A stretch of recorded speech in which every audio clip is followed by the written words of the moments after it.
जय Shri education one. आप सभी को एक बार फिर से स्वागत है हमारे ऑन द वे चैनल में। जैसे कि हम इन दिनों इस महान पाठ को पढ़ रहे हैं, मैं उम्मीद करता हूँ आपको आनंद आ रहा होगा सुनने में। आज का हमारा अध्याय नंबर है 173 और हमने पिछले अध्याय 172 पढ़ा था, जिसमें गरुड़ भगवान के बारे में बताया गया था, उनके स्वरूप के बारे में और विषहरी विद्या के बारे में। तो आइए इस महान पाठ को पढ़ने से पहले हम इसमें दी हुई स्तुति है भगवान विष्णु की, उसको करते हैं। उसके बाद फिर हम अपने अध्याय की ओर बढ़ेंगे।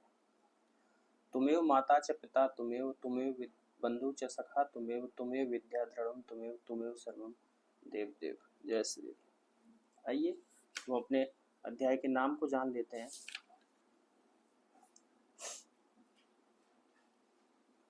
हमारे जो अध्याय का आज नाम है, नंबर है 173 और नाम है त्रिपुरा भैरवी तथा ज्वालामुखी आदि देवियों के पूजन की विधि। आज हम ज्वालामुखी देवी के पूजन की विधि जानेंगे और त्रिपुरा भैरवी।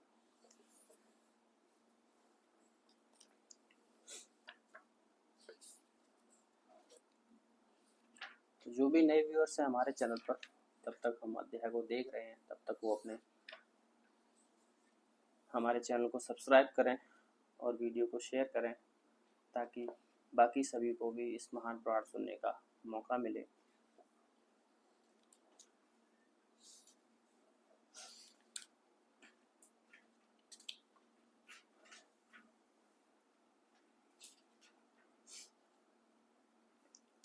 तो आइए श्री का नाम लेकर अब हम अपने अध्याय को आरंभ करते हैं। आप ध्यान लगा के सुने।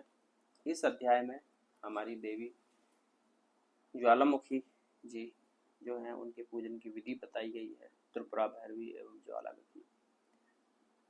तो भैरव ने कहा, इसके बाद मैं भोग और मोक्ष प्रदान करने वाली त्रिपुरा देवी की पूजा आदि का वर्णन करूंगा। आप सुने।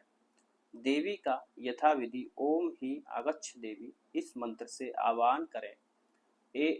एम ही इस मंत्र का उच्चारण करते हुए रेखा करके ओम ही क्लेदनी भम नमः इस मंत्र से उन्हें प्रणाम करें तथा उनकी शक्तियों के साथ प्रेतासन पर विराजमान रहने वाली देवी त्रिपुरा भैरवी का पूजन करें। ही त्रिपुराय नमः इस मंत्र से उन्हें नमस्कार करें। देवी के पश्चिम उत्तर दक्षिण ऊर्ध्व आदि मुखों को भी नमस्कार करें। ओम ही पाशाय नमः, क्रीं अंकुशाय नमः, कपलाय नमः इत्यादि मंत्रों से उनके पास अंकुश कपाल आदि आयुधों को नमस्कार करें। त्रिपुरा भैरवी देवी की पूजा में 8 भैरवों तथा उनके साथ मातृकाओं की भी पूजा करनी चाहिए। आसितांग भैरव, रुरु भैरव, चंड भैरव, क्रोध भैरव, उन्मत्त भैरव, कपाली भैरव, भीषण भैरव तथा संहार भैरव, ये 8 भैरव हैं। ब्रह्माणी, माहेश्वरी, कौमारी, वैष्णवी, बाराही, माहेंद्री, चामुंडा तथा अपराजिता मतलब दुर्गा, ये 8 मातृकाएं हैं। पूजक को चाहिए कि वह ओम कामरूपाय आसितांगाय भैरवाय नमः, नमो ब्राह्मणाय इस मंत्र से पूर्व दिशा में कामरूप असितांग भैरव और देवी ब्रह्माणी का आवाहन पूर्वक पूजन करें। उसके बाद ओम स्कंदाय नमः, रुरु भैरवाय नमः, माहेश्वराय नमः मंत्रों द्वारा दक्षिण दिशा में स्कंद देव, रुरु भैरव और देवी माहेश्वरी का आवाहन पूर्वक पूजन करें। ओम चंडाय नमः, कौमार्याय नमः इन मंत्रों से पश्चिम दिशा में चंड भैरव तथा देवी कौमारी का आवाहन पूर्वक पूजन करें। तत्पश्चात ओम उल्काय नमः, ओम क्रोधाय नमः, ओम वैष्णवाय नमः इन मंत्रों से उत्तर दिशा में उल्का देव, क्रोध भैरव और देवी वैष्णवी का आवाहन पूर्वक पूजन करें। ओम अघोराय नमः, ओम उन्मत्त भैरवाय नमः, ओम बराहो नमः। इन मंत्रों से अग्निकोण में अघोर देव, उन्मत्त भैरव और देवी बराही का आह्वान पूर्वक पूजन करें। तदनंतर ओम साराय कपालिने भैरवाय नमः, ओम महेंद्रय नमः। इन मंत्रों द्वारा नेतृत्व कोण में समस्त संसार के सारभूत स्वरूप कपाली भैरव और देवी महेंद्री का आवाहन पूर्वक पूजन करें। उसके बाद साधक को ओम जालंधराय नमः, ओम विश्राय भैरवाय नमः, ओम चामुंडाय नमः। इन मंत्रों से वायु कोण में जालंधर, भीषण भैरव और देवी चामुंडा का आह्वान पूर्वक पूजन करना चाहिए। उसके बाद ओम वटुकाय नमः, ओम संहाराय नमः, ओम चंडिकाय नमः। इन मंत्रों से ईशान कोण में वटुक देव, संहार भैरव तथा देवी चंडिका का आह्वान करके उनकी पूजा करनी चाहिए। इसके बाद साधक को रति देवी, प्रीति देवी, कामदेव और उनके पंचवाणों की पूजा भी करनी चाहिए। इस प्रकार सदैव ध्यान, पूजा, जप तथा होम करने से देवी सिद्ध हो जाती है। नित्य क्लिन्ना, त्रिपुरा भैरवी और ज्वालामुखी नामक देवियां समस्त व्याधियों की विनाशिका हैं। अब मैं ज्वालामुखी देवी के पूजन का क्रम कहूँगा। पद्म के मध्य देवी ज्वालामुखी की पूजा करनी चाहिए तथा पद्म के बाह्य दलों में क्रमशः नित्या, अरुणा, मदनातुरा, महामोहा, प्रकृति, महेंद्राणी, कलनाकुसृणी, भारती, ब्रह्माणी, माहेशी, कौमारी, वैष्णवी, बाराही, माहेंद्री, चामुंडा, अपराजिता, विजया, अजिता, मोहिनी, त्वरिता, स्तंभिनी, जृंभिनी तथा देवी कालिका की पूजा करनी चाहिए।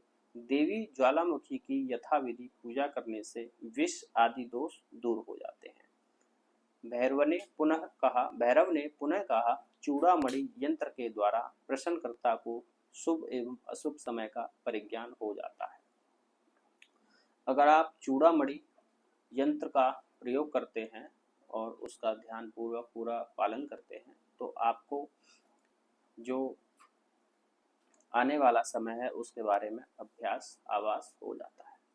तो ये हमारा अध्याय है जो त्रिपुरा भैरवी और ज्वालामुखी देवियों का जो पूजन विधि थी उसको मंत्र के साथ इसमें बताया गया है। ये हमने समाप्त कर लिया है आज। अब हमारा जो अगला अध्याय है वो है वायुजय निरूपण। अब हमारा अगला अध्याय रहेगा वायुजय निरूपण, जिसको हम इसी वीडियो में पढ़ेंगे।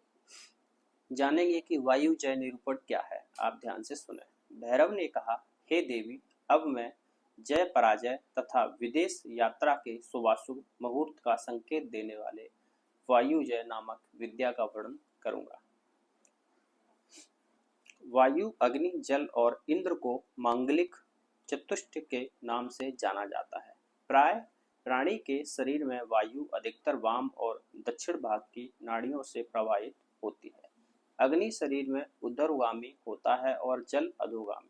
महेंद्र तत्व शरीर के मध्य भाग में स्थित रहता है, किंतु शुक्ल पक्ष में वह वाम भाग तथा कृष्ण पक्ष में दक्षिण भाग की नाड़ियों से होकर शरीर में प्रवाहित होता है। प्रत्येक पक्ष का प्रारंभिक 3 दिन इसका उदय काल है, अर्थात शुक्ल पक्ष की प्रतिपदा से लेकर तृतीय तिथि तक जो वायु नासिका के वाम छिद्र से होकर प्रवहमान रहता है, और कृष्ण पक्ष की प्रतिपदा तिथि से लेकर तृतीय तिथि पर्यंत जो वायु नासिका के दक्षिण छिद्र से होकर प्रवहमान रहता है, वह उदय काल का वायु माना जाता है। यदि इसके नियम के अनुसार वायु का प्रवाह होता है तो अच्छा होता है, किंतु विपरीत होने पर पतन होता है। यदि प्राणी के शरीर में वायु सूर्य मार्ग में उदित होकर चंद्र मार्ग में अस्त हो तो गुणों में वृद्धि होती है। इसके विपरीत होने पर शरीर में विघ्न होता है। हे वरानने, दिन और रात में 16 संक्रांतियां मानी गई हैं। आधे आधे प्रहर के बाद एक एक संक्रांति का परिमाण है। इसी गति से शरीर में प्रवहमान वायु का संक्रमण काल आता है। जब वायु शरीर के अंतर्गत आधे प्रहर के बाद ही संक्रांत होने लगता है, अर्थात आधे आधे प्रहर में वायु का भ्रमण होता है, तो स्वास्थ्य की हानि अवश्यंभावी है। भोजन और मैथुन काल में दाहिने नासापुट से वायु भ्रमण करे तो हितकर होता है। इस स्थिति में हाथ में तलवार लेकर योद्धा युद्ध में यथेच्छ शत्रुओं को जीत सकता है। समस्त कार्यों में यदि वाम नासापुट से वायु का भ्रमण हो तो प्रश्न कर्ता का प्रश्न शुभकर तथा श्रेष्ठ माना गया है। वायु के महेंद्र तथा वरुण जल तत्व में प्रवाहित होने पर कोई भी दोष नहीं होता। दाहिने प्रवाहित होने पर अनावृष्टि का योग तथा वाएं से प्रवाहित होने पर वृष्टि का योग होता है। तो ये हमारा अध्याय था वायुजय निरूपण, जिसको हमने अभी समाप्त किया है। तो इस अध्याय को समाप्त होते ही हम इसको यहीं पर विराम करते हैं और अगले अध्याय का नाम मैं अभी से आपको बता देता हूँ। अगले अध्याय का नाम है उत्तम तथा अधम अश्वों के लक्षण। अश्वों के आगंतुक और त्रिदोषज रोगों की चिकित्सा तथा अश्व शांति, गजा यजुर्वेद, गज चिकित्सा और गज शांति। ये हमारा अगला अध्याय रहेगा, जिसको हम अगले वीडियो में पढ़ेंगे। तब तक के लिए इस महान पुराण को हम यहीं पर विराम देते हैं। आप सब हमारे चैनल से जुड़े रहें और ऐसे ही इस महान पुराण का आनंद लेते रहें। जय श्री विष्णु भगवान। नमस्कार आप सभी को।